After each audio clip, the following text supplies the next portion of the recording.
નમસ્કાર, કેમ છો? ફરી એકવાર આપણે મળ્યા છીએ શોષણના મુદ્દે લાઈવ. આપણે ગુજરાતની અંદર ખબર નહીં એક બહુ જોરદાર ટ્રેન્ડ ચાલી રહ્યો છે અને એ ટ્રેન્ડ ચાલી રહ્યો છે યુવાનોનું ભરપૂર શોષણ કરાવવું. યુવાનો પીસાઈ રહ્યા છે, ક્યાંય કોઈ નેતાને દેખાતું નથી. અત્યારે ચૂંટણીનો બહુ જોરદાર માહોલ લગભગ જામી ગયો છે. નેતાઓ ઘરથી બહાર નીકળીને અત્યારે ગલીએ ગલીએ અને શેરીએ શેરીએ ફરી રહ્યા છે, પણ એ આંધળા નેતાઓને એ નથી દેખાઈ રહ્યું કે ગલીની અંદર, એ ઝૂંપડપટ્ટીની અંદર, એ નાના મકાનની અંદર, એ નાના ગામડાની અંદર, નાના વિસ્તારની અંદર રહેતો યુવા કઈ જિંદગી જીવી રહ્યો છે, એને કેટલો પગાર મળી રહ્યો છે, કેવી રીતે એનું ઘર ચલાવી રહ્યો છે, એ બાબતની અંદર કોઈ પણ બાબતની ટિપ્પણી કરવા એ નેતા તૈયાર નથી. છેલ્લા 5 વર્ષથી આપણે ગુજરાતને દ્રશ્યો બતાવીએ છીએ કે ગુજરાતમાં યુવાનોનું ભરપૂર શોષણ છે. ગેરંટીની વાતો ચાલે છે, આમની ગેરંટી, તેમની ગેરંટી, વાર્તાઓ બધી બહુ કરો છો. આપો ગેરંટી આ યુવાનોને. ગુજરાતના યુવાનો ગેરંટી માંગી રહ્યા છે મિનિમમ પગારની. કાયદો તમારો છે, બનાવેલો કાયદો તમારો છે, બધું જ બહુ મોટી મોટી વાતો કરીને તમે મતલબ જાહેરાતો કરી દીધી કે સંવેદનશીલ સરકારે ગુજરાતના યુવાનોને બહુ મોટી ભેટ આપી. ઝોન 2 ની અંદર 462 રૂપિયા ઓછામાં ઓછું 99 8 કલાકનું મળવું જોઈએ. ઝોન 1 ની અંદર 473 રૂપિયા ઓછામાં ઓછા મળવા જોઈએ. જાહેરાત થઈ ગઈ, પણ મળે છે એ બાબતની અંદર ક્યારે જોવા માટે ઘરની બહાર નીકળ્યા છો? તમારી રેલીઓ ક્યારે આ કામદારો પાસે પહોંચે છે ખરી? તમારી રેલીઓ ક્યારે આ ઉદ્યોગપતિનો સવાલ કરવામાં આવે છે ખરા? તમારી વાતો કે તમારા સવાલો કે તમારી મુલાકાતો ક્યારે આ યુવાનો પાસે પહોંચે છે? એમને ક્યારે હાથ ખભા પર મૂકીને પૂછ્યું છે કે ભાઈ તને કેટલો પગાર મળે છે? ભાઈ તને આટલો ઓછો પગાર મળે છે, ચાલ તારી સાથે આવું, તને આ પૂરો પગાર અપાવું? નહીં દેખાય. અત્યારે ફક્ત અને ફક્ત એક જ વસ્તુ ચાલે છે, એ છે પોતાના રાજકીય રોટલા શેકવા, પ્રજાને ઉલ્લુ બનાવી, નેતા બની જવું, આગળ વધવું. પણ વાંધો નહીં, સમય આવ્યો છે જાગવાનો. થોડાક યુવાનો આવ્યા છે, ક્યાંથી આવ્યા છે આપણે એમને પૂછી લઈએ. ક્યાંથી આવ્યા છે લોકો? કઈથી આવ્યા છો ભાઈ તમે કહો?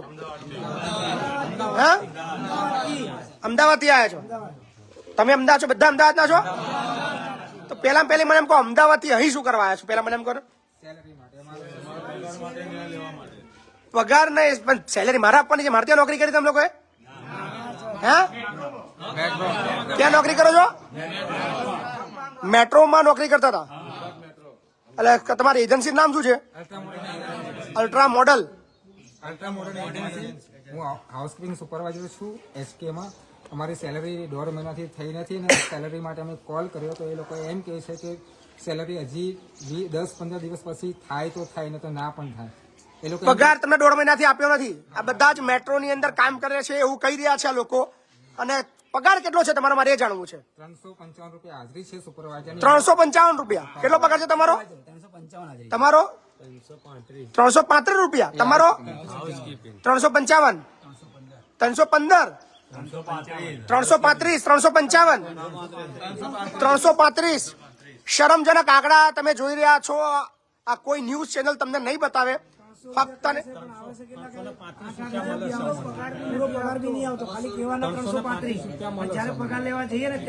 ખાલી 8,000 રૂપિયા. ચલો પેલું એમ કહો, તમને પગાર સ્લીપ આપે છે? નથી આપતા. પગાર સ્લીપ પહેલા આપતા હતા, મેં સાંભળ્યું હતું. 2022માં આપી હતી પગાર સ્લીપ. ત્યારબાદ નવી પગાર સ્લીપ તમને આપી. નવો પગાર તમને ખબર તમારો પગાર કેટલો હોવો જોઈએ? ખબર છે? નથી ખબર. 473 રૂપિયા તમારો મિનિમમ પગાર હોવો જોઈએ. કેટલો હોવો જોઈએ? ઓછામાં ઓછો પગાર તમારો 8 કલાકનો 473 રૂપિયા હોવો જોઈએ, જે નથી. શરમજનક છે.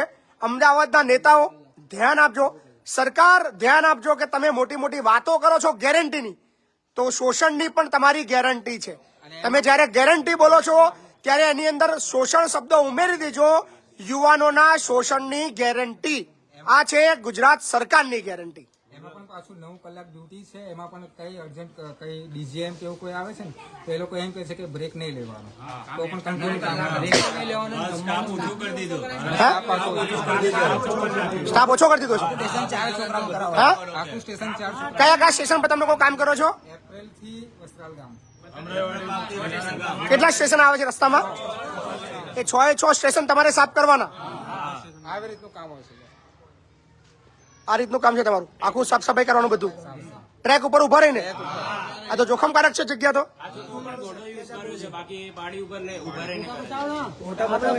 થોડા ફોટા બતાવજો. લોકો ધ્યાન આપજો કે આ લોકો કયા હિસાબથી કઈ રીતે કામ કરે છે. તમે ધ્યાનથી જુઓ. 750 વર્ષનો કરંટ છે એવું કહી રહ્યા છે અને ત્યાં આગળ આવી રીતે જોખમકારક કામ આ લોકો કરી રહ્યા છે અને પગાર માત્ર મળી રહ્યો છે 355 રૂપિયા, 335 રૂપિયા. આ રીતે આ લોકો જિંદગી વિતાવી રહ્યા છે. હા, પીએફ પણ કશું જ નહીં, યુએન નંબર આપ્યો જ નહીં. પાણી પર બેઠેલો છે 300 ફૂટ ઊંચા 300 ફૂટ ઊંચો. ખોલો છો. અને હાર્નેસ વગર યુઝ કરે આ રીતના પણ કરો. આ પાડી છે ઉપર હાઈટ. અચ્છા, ત્યાં ઉભા રહીને કામ કરવાનું. બાપરે, કોઈ સેફટી વેફટી કશું જ નહીં આપવાનું. બરોબર, ત્યાં કોઈ પડી તો જવાબદારી કોઈ લેતા કાલે નથી. ગુજરાત મેટ્રોના સ્ટાફે અમને ઉતારી દીધા ચાલુ નોકરી. અચ્છા, અને મજાની વસ્તુ એ જુઓ કે જયારે લોકો પગારની માંગણી કરે છે તો આ લોકોને શું કીધું? નીકળી જાઓ. કોણ છે તમારે મેનેજર? કોણ છે મેનેજર? છે નિમિષ દેસાઈ. આપો ને ફોન નંબર એનો, આપો ને મને. ભાઈ ધ્યાન આપો, ગેરંટી વાળી વાતો કરવા વાળા. જયારે ગેરંટી શબ્દ બોલો ને યાદ રાખજો. શોષણની ગેરંટી, ઓછા પગારની ગેરંટી, નોકરી જવાની ગેરંટી, ગાડી મૂકવાની ગેરંટી. આ ગેરંટી ની અંદર થોડું ઉમેરી દો. બોલો, નંબર આપો ને મને. કોણ છે તમારે ત્યાં કોન્ટ્રાક્ટર? કોણ છે? સંજયભાઈ આપો નંબર, આપો. ડેપોમાં 475 છે.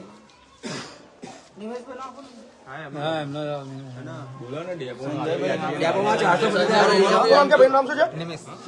નિમેશભાઈ. જે નંબર ડાયલ કર્યો છે તે હાલમાં વ્યસ્ત છે.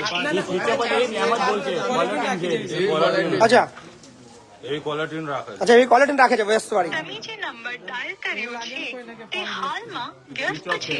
કૃપા કરી થોડા સમય પછી પ્રયાસ કરો.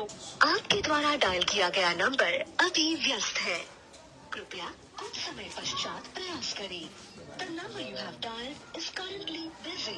નહીં ઉપાડે સાહેબ, અમારો નહીં ઉપાડે. નહીં ઉપાડે, 100% નહીં ઉપાડે. બીઝી બીઝી આવે છે. કાંઈ વાંધો નહીં, ચિંતા ના કરશો. કર્યો છે તે હાલમાં વ્યસ્ત છે. કૃપા કરી થોડા અને સર અમારા ડેપોમાં આજે 475 છે હાઉસકીપિંગ. બધી જગ્યાએ 473 રૂપિયા છે જ. અમારા ડેપો મેટ્રોમાં કાયદો જ છે તમારો 473 રૂપિયાનો. પણ આ અધડા લોકોને નહીં દેખાય. સંજયભાઈ નંબર આપો. અમે જોઈ રહ્યા છો ભાઈ? 5 વર્ષથી જોબ કરવી છે. કેટલા વર્ષથી કામ કરો છો? 5 વર્ષથી આ લોકો કામ કરે છે. આજે પણ 355 રૂપિયાની અંદર કામ કરાવે છે. નેતાઓ અને જે લોકો જે ઝંડા લઈને નીકળો છો ને, આના માટે ઝંડા પકડો. આ લોકોને પગાર મળે ને મિનિમમ સરકારનો જે નક્કી કરેલો વધારે નથી જતો એ અપાવવા માટે ઝંડા પકડો. એના માટે રેલીઓ કાઢો, એની ગેરંટીની વાતો કરો. બાકી બીજી બધી ગેરંટી રવા દો.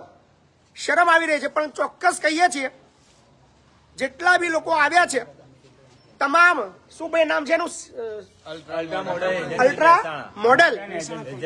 અલ્ટ્રા મોડર્ન એજન્સી મહેસાણાના ભાઈ જે છે, જે કોન્ટ્રાક્ટર આ બધાના 24 કલાકની અંદર આ લોકોના ખાતામાં પગાર થઈ જવો જોઈએ. અને પગાર પણ મિનિમમ વેતન વાળો જોઈએ. 355 કે 300 રૂપિયા લેખે પગાર નહીં ચાલે ભાઈ. યાદ રાખજો, તમારામાં તાકાત હોય, તેવડ હોય તો તમારે જેટલું દમ લગાવવો હોય, જે નેતાને ફોન કરવો હોય, જે કરવો હોય કરી લો.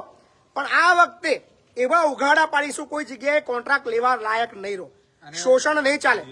ભારતમાં રહેવાનું છે તો ભારતના કાયદાને ફોલો કરો. અને ખાસ ભારત દેશના જેટલા બી નેતાઓ છે, આ યુવાનોની આ પરિસ્થિતિ છે તમારી ચૂપ્પીના લીધે. ખબર નહીં તમે લોકો કેમ ચૂપ છો. ચૂપ માણસ ત્યારે હોય ત્યારે બધાને ખબર જ છે, એટલે કદાચ મારે બોલવાની જરૂર નથી. પણ હવે યુવાઓ બોલવાના છે. અને આવા જેટલા બી ખોટું કરવા વાળા, દેશના સંવિધાનને તોડવા વાળા, દેશના સંવિધાનને ન માનવા વાળા તમામ ચોરોને ઉઘાડા પાડવાના છે. આ બધા જ લોકોનો પગાર 24 કલાકની અંદર થઈ જવો જોઈએ. સાહેબ આની અંદર એવું કહીએ અમે કે સાહેબ અમારો પગાર કેમ નહીં વધારતા, આમ છે. એટલે ડાયરેક્ટ અમને શું કહેશે કે કોને આવું કીધું કે એક માણસ કહેતો હતો, ચલો એને કાઢી મેલો, સલાહ અહીં નહીં જાય. આ જ સિસ્ટમ છે. જે અવાજ ઉઠાવે એને નોકરીમાંથી કાઢી મૂકવાનો. 7 માણસો પ્લેટફોર્મ પર કામ કરતા હતા. અત્યારે એની જગ્યાએ 3 માણસો કામ કરાવે છે અને કામની અંદર બહુ અત્યાચાર કરે છે. 3 માણસો પર કામ કરાવે છે.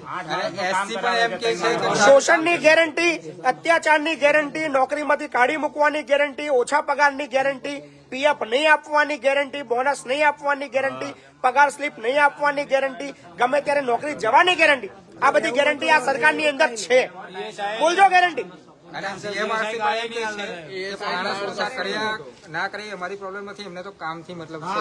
3 માણસ મને સ્ટેશન 355 રૂપિયામાં કામ કરાવવાનું, આટલું કરવાનું, જોખમ કામ મેટ્રો વાળા આવીએ છીએ અમદાવાદ 24 કલાક આપીએ છીએ. બાકી આવી રહ્યો છું અમદાવાદ આ બધાને પગાર અપાવવા રૂબરૂ ચેમ્બરે તમારી જે ઓફિસ છે ત્યાં. ભાઈ આના તમારા કોન્ટ્રાક્ટરના માલિકોના ફોટા બંધ ખાલી જોઈએ મને ફોટા પણ કોણ છે આ માલિકોના મારા ચહેરા ગુજરાતની જનતાને બતાવવા છે. સિક્યુરિટી અને SRP થી એમને બહાર કઢાયા. કોન્ટ્રાક્ટી જાણો તમે જાણો. કે ઉપર નહીં આવવાનું કાંઈ વાંધો નહીં. 24 કલાક આપણે આપીએ છીએ. 24 કલાકમાં મિનિમમ વેતન મુજબનો જો પગાર ના મળ્યો તો અમદાવાદ આવી રહ્યો છું રૂબરૂ આ બધાને ન્યાય આપવા માટે આવી રહ્યો છું અમદાવાદ. બરાબર, ચિંતા ના કરો તમે. તમારે રાહ જોઈએ છે અને જેટલા બી નેતાઓ છે એ તમામને અપીલ કરીએ છીએ લાગી જજો કામે. ગેરંટીની વાતો કરો છો. કોન્ટ્રાક્ટ આવે તો અમારા સ્ટાફને રાખવા જ વિનંતી. કોઈ બી કોન્ટ્રાક્ટર આવે તમને કાઢે છે નહીં. અને બીજી વસ્તુ મિનિમમ પગાર બી આપવો પડશે. 355 માં હવે કામ નહીં થાય. હવે 473 રૂપિયા આપવો પડશે એ નિયમ છે. બાકી જોઈએ છે કેવી રીતે કામ કરવું. એટલે અમારી હંગાત હતા, બરોબર? આજે હોય આવવાનું થયું, અમારે ચીફ ફટકી ગયા. એ સંજયભાઈ છે. કોણ છે ભાઈ? નંબર બંધ કરી દીધો છે. લાવો નંબર લાવો છો. સર 30 દિવસ કામ કરવાનું ઉપર રજા અમને અચ્છા, એક પણ રજા નહીં. રજા નહીં આપવાની બી ગેરંટી. ગેરંટીમાં બીજું ઉમેરો. એક રજા પડે ને તો એની જગ્યાએ અમને 5 રજાઓ પાડી નાખે. સરકારી એક રજા પાડી હતી તો હવે 5 રજા લઈ લે ઘરે જતો રહે. કહેવાની રજા નહીં. સંજયભાઈ ના વાર દેવાની રજા જ નહીં આવતા સાહેબ. આની બી આવી ક્વોલિટી છે. બનેલા જ છે સાહેબ. બધા બનેલા છે.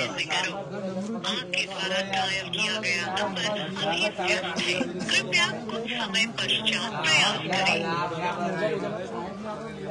કોણ એ કઈ ઉઠાવતા નથી. વાંધો નહીં, કોઈ ચિંતા નહીં. અમારા માટે સુપરવાઇઝર લડે છે તો પગાર માટે સુપરવાઇઝર બિચારો લડે છે તો સુપરવાઇઝર ને પણ એવી ધમકી આવે કે સુપરવાઇઝર પણ કાઢી મેકો. બીજો નવા બેઠી કોઈ ચિંતા ના કરો. 24 કલાક જોઈએ છે. 24 કલાકમાં તમારું કામ નહીં થતું શું કરવું છે નક્કી કરીએ છીએ. ટેન્શન ના લેશો. મળીએ છીએ અમદાવાદ રૂબરૂ. કોઈ ટેન્શન